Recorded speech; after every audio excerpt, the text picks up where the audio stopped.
Hello everybody, welcome back to the channel. आज की इस वीडियो में हम समझने वाले हैं फिशर इफ़ेक्ट के बारे में। एक स्टूडेंट ने हमें कमेंट करके बताया कि उनको इंटरनेशनल फिशर इफ़ेक्ट में कन्फ्यूजन है। इंटरनेशनल फिशर इफ़ेक्ट को समझने से पहले हम पहले फिशर इफ़ेक्ट के बारे में पढ़ेंगे, देन फिर नेक्स्ट वीडियो में हम इंटरनेशनल फिशर इफ़ेक्ट के बारे में समझेंगे।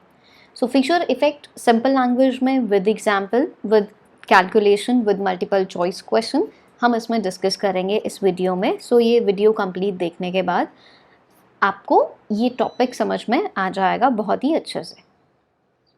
ओके गाइस, तो हम शुरू करते हैं, एक सिंपल एग्जाम्पल लेते हैं। ठीक है, एग्जाम्पल हम लेंगे और फिर हम समझेंगे।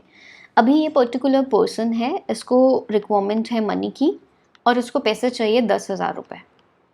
हम कहें कि ये आंटी है और इसके पास हैं पैसे 10,000 रुपीज़। अब ये पर्सन कहेगा आंटी को कि भाई आप मुझे 10,000 रुपीज़ पे कर दो। तो इसने कहा ठीक है, मैं आपको 10,000 रुपीज़ पे कर देती। और इसके बदले में आंटी ने इंटरेस्ट रेट मेंशन किया कि भाई आप मुझे 10% के अकॉर्डिंग इंटरेस्ट पे कर देना। At the end of the year ये पर्टिकुलर पर्सन आंटी को 1,000 रुपीज़ इंटरेस्ट पे करेगा।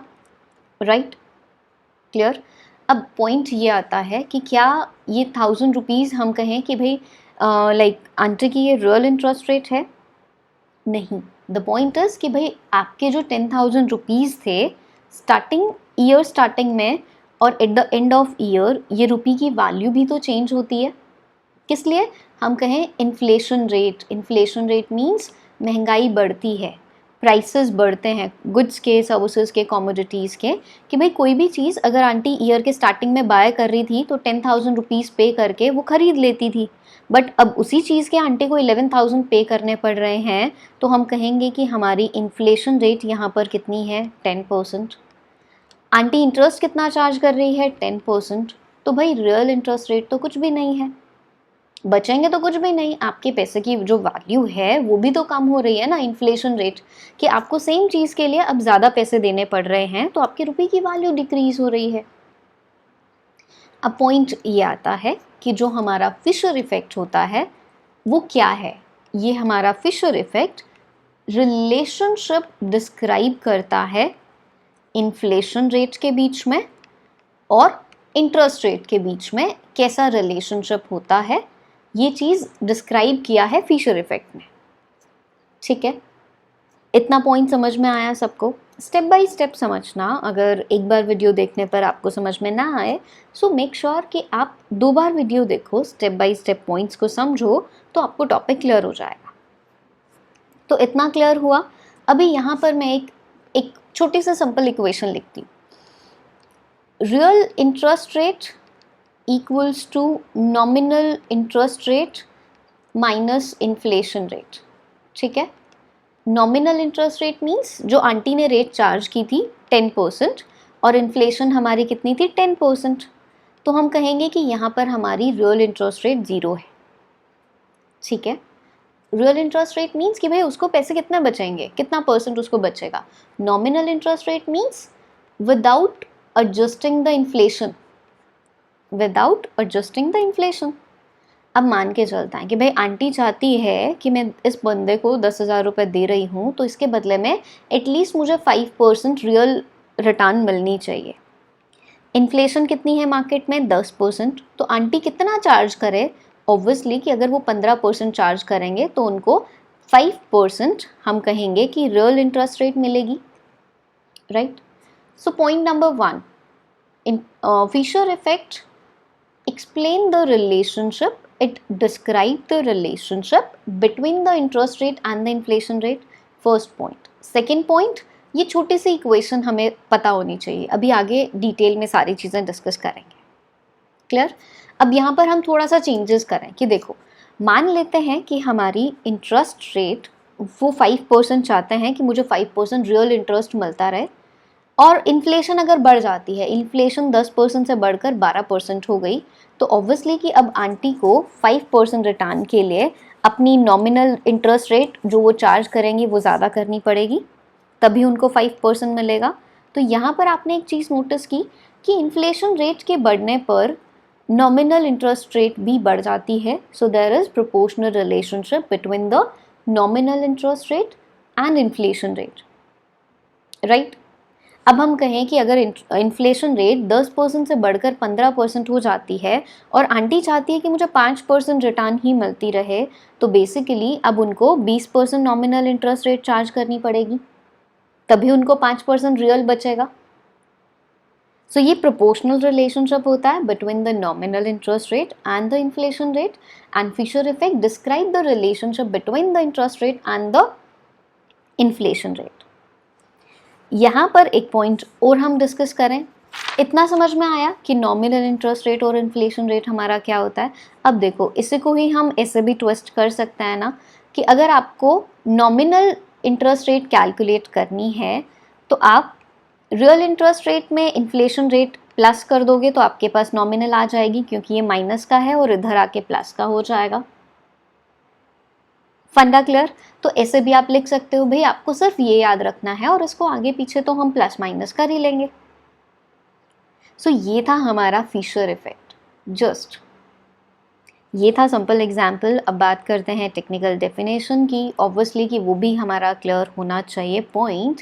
सो रियल इंटरेस्ट रेट में जब हम प्लस करते हैं इन्फ्लेशन रेट, जैसे कि हमारे लास्ट एग्जाम्पल के अकॉर्डिंग जो हमने अभी प्रीवियस स्लाइड पर डिस्कस किया कि आंटी को अगर 5% रियल इंटरेस्ट रेट चाहिए और मार्केट में 10% इन्फ्लेशन रेट है, तो आंटी चार्ज कितना करे पर्टिकुलर पर्सन से? 15% वो नॉमिनल इंटरेस्ट रेट चार्ज करे. सो रियल इंटरेस्ट रेट, ये इक्वेशन को अब दूसरे तरीके से लिखा है, बात सेम है ना. सो nominal interest rate aunty 15% charge करेगी, 10% अगर इन्फ्लेशन है तो उनको 5% बचेगा. तो आप इस तरीके से इस टॉपिक को समझ सकते हो, थोड़ा सा इंटरेस्टिंग भी रहेगा और टॉपिक समझ में भी आ जाएगा easily. So the Fisher effect describe the relationship between the interest rate and the rate of inflation.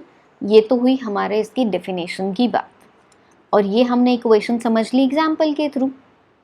अब यहाँ पर ये नीचे क्या बात कर रहा है? नीचे ये बात कर रहा है कि अगर हमें नॉमिनल निकालनी हो, अगर हमें नॉमिनल इंटरेस्ट निकालना हो तो भाई हम रियल इंटरेस्ट रेट में इन्फ्लेशन प्लस कर देंगे.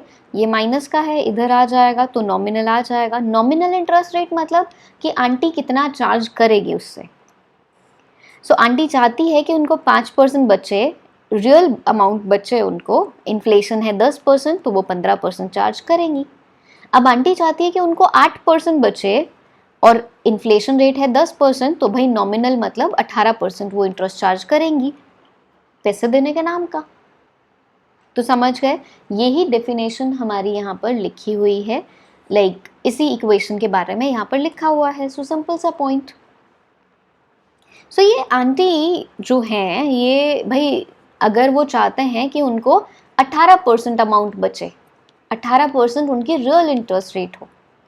अब भाई वो इन्फ्लेशन अगर हमारी 10% है तो नॉमिनल मतलब कि वो 28% उनसे चार्ज करेंगी, तभी 18% बचेगी. और ये भी हमने समझ लिया कि इन्फ्लेशन के बढ़ने पर nominal rate of interest normally बढ़ती है, तभी हमारी रियल रेट कांस्टेंट रहेगी. ठीक है. सो गाइज, ये सिंपल एग्जाम्पल लाइक रैंडमली हमने क्रिएट किया, और ये जो डेफिनेशन है, ये टेक्निकल डेफिनेशन जो हमारी ये है, ये मैंने लाइक इस वेबसाइट से ये पर्टिकुलर डेफिनेशन पिक की है और यहाँ से मैंने डिस्कस किया है. अब एक एग्जाम्पल लेकर चलता है. ठीक है. एग्जाम्पल है देन. ये फॉर्मूला आपको याद रखना है, इसको आप लिख लीजिए. 1 plus n. n stands for the nominal interest rate. r stands for the real interest rate. Real interest rate मतलब वो रेट जो आंटी चाहती है कि उसके पास सेव हो, अमाउंट पैसे बचें after adjustment of inflation. Nominal interest rate मतलब कि वो चार्ज कितना करें. और इन्फ्लेशन रेट, जो भाई इन्फ्लेशन बढ़ती है, महंगाई बढ़ती है. P stands for the expected inflation rate. तो ये हमारा फॉर्मूला, ये हमारी इक्वेशन है. अब अप्लाई करके देखते हैं, एक एग्जाम्पल हम देखते हैं जल्दी से. For example assume that the real interest rate is 5.5%. Real interest rate मतलब वो चाहती हैं कि मेरे पास 5.5% अमाउंट सेव हो, बचे. And the rate of inflation changes from this to this, कि भाई अगर इन्फ्लेशन बढ़ेगी, सिंपल सा फंडा है, इन्फ्लेशन बढ़ेगी तो ऑब्वियसली कि नॉमिनल रेट भी हमारी इंक्रीज होगी. तो नॉमिनल इंटरेस्ट हम कैसे कैलकुलेट करेंगे, इसके बारे में भी डिस्कस करेंगे. पहले हम ये क्वेश्चन हमारा देख लेते हैं. तो ये हमारा जो फॉर्मूला, ये जो हमारी इक्वेशन है, हमें नॉमिनल इंटरेस्ट रेट निकालनी है भाई. तो ये इधर आके माइनस का हो जाएगा 1 और हम नॉमिनल इंटरेस्ट रेट कैलकुलेट करेंगे. रियल इंटरेस्ट रेट और इन्फ्लेशन दोनों चीज़ें हमारे पास क्वेश्चन में गिवन है. सो 5.5% हम कहेंगे, 5.5% हमारी रियल इंटरेस्ट रेट जो आंटी को चाहिए. और पहले इन्फ्लेशन है 2.5 और इन्फ्लेशन बढ़ के होगी 3.5. तो पहले तो 2.5 जब इन्फ्लेशन रेट है, तो इस इन्फ्लेशन रेट पर हमारी नॉमिनल इंटरेस्ट रेट रहेगी 8.1%. ये आप सिंपल सॉल्व करोगे कैलकुलेशन करके. और अगर इन्फ्लेशन बढ़ती है 3.5%, तो यहाँ पर नॉमिनल रेट 9.2%. तो देखो वही पॉइंट आ गया ना हमारा, इन्फ्लेशन के बढ़ने पर नॉमिनल रेट ऑफ इंटरेस्ट भी हमारी इंक्रीज होगी. जो हमने सिंपल लैंग्वेज में समझा था वही यहाँ पर थोड़ा सा टेक्निकल डेफिनेशन में है. पहले आंटी चार्ज कर रही थी 8.1% के अकॉर्डिंग इंटरेस्ट. अब इन्फ्लेशन बढ़ गई और उनको रियल इंटरेस्ट चाहिए 5.5% ही.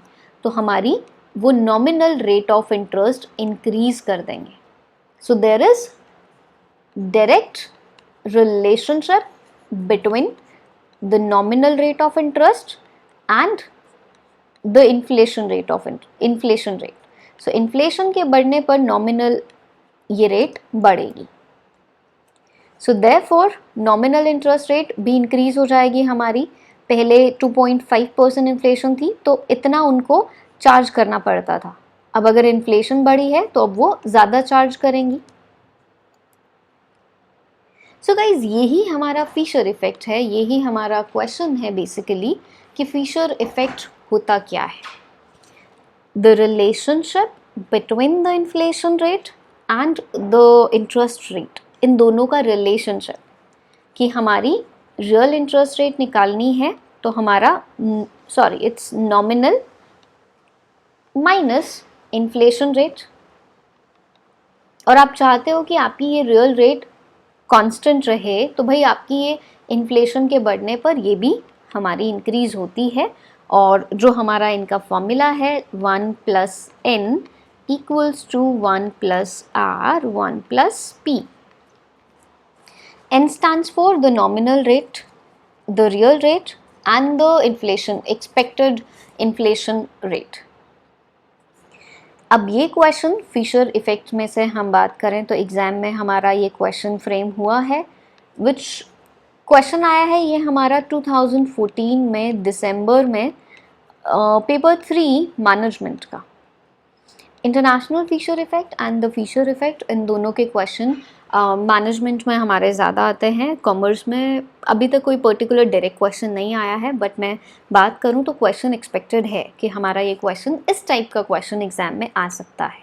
स्टेटमेंट की फॉर्म में एग्जामिनर पूछ सकता है कि इनमें से कौन सी स्टेटमेंट आपकी फॉल्स रहेगी रिगार्डिंग द फिशर इफेक्ट, इनमें से कौन सी स्टेटमेंट ट्रू होगी regarding the Fisher effect. Fisher effect क्या होता है, इन्फ्लेशन के बढ़ने पर नॉमिनल रेट पर क्या इम्पैक्ट पड़ेगा. तो कैसे भी ट्विस्ट करके एग्जामिनर क्वेश्चन आपको फ्रेम कर सकता है. इवन मैं बात करूं कि आपका कैलकुलेशन का क्वेश्चन भी आ सकता है.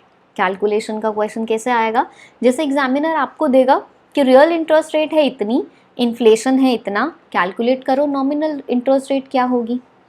सो 2 नंबर का एक क्वेश्चन आपका ऐसे भी फ्रेम हो सकता है, राइट. सो हर टॉपिक को हर पर्सपेक्टिव से देखो कि कहाँ से क्वेश्चन आ सकता है, कैसे क्वेश्चन आ सकता है. डिफरेंट फॉर्म्स हैं, टॉपिक आपके सेम रहते हैं. एग्जामिनर अगर मुझे इसमें से क्वेश्चन फ्रेम करना होता तो अब की बार मैं फ्रेम करती कैलकुलेशन का क्वेश्चन, बिकॉज आई नो कि बच्चे इतना अच्छे से नहीं पढ़ते हैं. डीप में नहीं पढ़ना है, ठीक है। तो कैलकुलेशन भी अपनी अच्छे से माइंड में रखना, कॉन्सेप्ट माइंड में रखना। इस इक्वेशन की बात करें तो ये भी मे बी ऐसे भी आ सकता है ना क्वेश्चन हमारा, which of the following equation is correct regarding the Fisher effect. तो आपका ये आपको ध्यान में रखना है। Here ILT means the long term nominal rate of interest. तो रियल रेट में हम एक्सपेक्टेड इन्फ्लेशन या डिफ्लेशन जो भी है उनको प्लस करेंगे तो हमारी ये इक्वेशन बनती है। ये इमेज बेसिकली financeinsurance.com, वहाँ से ये इमेज मेरे को मिली। ये भी इम्पॉर्टेंट है, रीज़न इज़ कि फाइंड आउट अगर हमें करना होगा और अगर हमारे माइंड में होगी कि भाई इस टाइप की भी इमेज हमारी इक्वेशन हमारी फिशर इफेक्ट से रिलेटेड होती है, सो सारे पर्सपेक्टिव ही आपको लेकर चलने हैं, ठीक है। क्वेश्चन हमारा कैसे आया था कि इनमें से कौन सी equation related to the Fisher equation है और वो करेक्ट है। तो ये चीज़ें गिवन है तो हमारा फर्स्ट ऑप्शन राइट आंसर हो जाएगा। अब आप इसमें देखोगे तो थोड़ा थोड़ा माइनर सा डिफरेंस दिया है, तो मेक श्योर कि आपको इक्वेशन करेक्ट पता हो, ठीक है। इंटरनेशनल फिशर इफेक्ट का टॉपिक हम नेक्स्ट वीडियो में कवर करेंगे। वो समझने से पहले ये समझना ज़रूरी था, इसलिए हमने पहले इसको कवर किया है। देन उसमें भी हमारे कुछ इंटरेस्टिंग पॉइंट हैं एंड इंटरनेशनल फिशर इफेक्ट के बेस पर 4 to 5 टाइम्स क्वेश्चंस हमारे आए हैं। मैनेजमेंट की मैं बात करूँ specifically, this topic is more important from the perspective of management, but commerce में भी आ सकता है क्वेश्चन हमारा, ठीक है।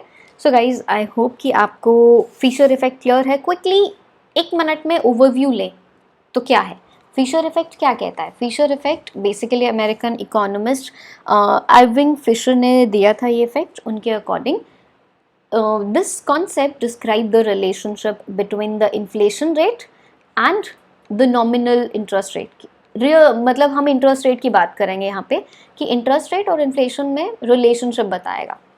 सो रियल इंटरेस्ट रेट हम कैसे कैलकुलेट करते हैं, नॉमिनल में से हम इन्फ्लेशन निकालेंगे। रियल इंटरेस्ट रेट मतलब कितने पैसे आंटी चाहती है कि उसके पास बचे, राइट। इन्फ्लेशन रेट अगर 10% है तो वो कितना चार्ज करे पैसे लोन देने के नाम का, 15%। Nominal interest rate means before adjusting the inflation rate, and real interest rate means after adjusting the inflation rate.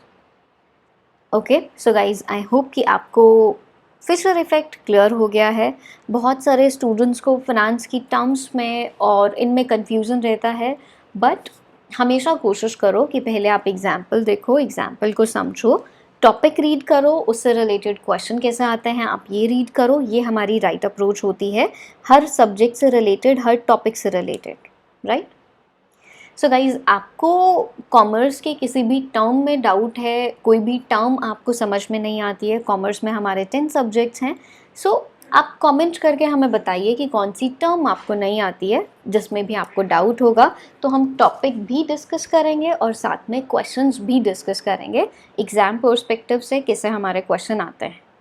Okay, so guys, suggestions अपने ज़रूर दीजिए कमेंट सेक्शन में, फीडबैक अपनी ज़रूर प्रोवाइड कीजिए, और टॉपिक समझ में आया है तो अपने फ्रेंड्स के साथ भी ये वीडियो आप शेयर कर सकते हो। Okay, so guys, thank you so much for watching this video, and ये PPT आपको अवेलेबल हो जाएगी हमारे टेलीग्राम चैनल पर, प्रियंका बंसल कॉमर्स। आप टाइप करोगे आपको मिलेगा, आप वहाँ से इस PPT को डाउनलोड करके सेव कर सकते हो, फ्यूचर में एज ए नोट्स आप कलेक्ट करके रख सकते हो।